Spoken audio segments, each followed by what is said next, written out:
আসসালামু আলাইকুম, কি খবর? ভালো আছেন? দেখেন আমাদের গাড়ি লুট হচ্ছে। দুইটি সওয়াল একসাথে লুট করতেছে, গাড়ি লাইন লেগে আছে।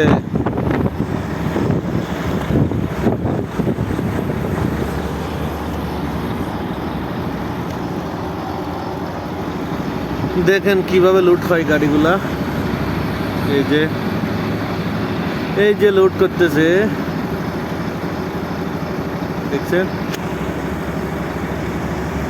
এই মরুভূমির পাহাড়গুলো কেটে কেটে নিয়ে যাচ্ছে।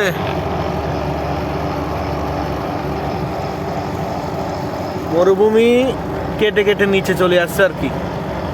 প্রথমে লেভেল আছিল, তখন কেটে নিচে চলে আসছে। এরপরে ওইটা পাহাড় হয়ে গেল, এটা নিচু হয়ে গেল। এই যে গাড়ির অভাব নেই, অনেক গাড়ি।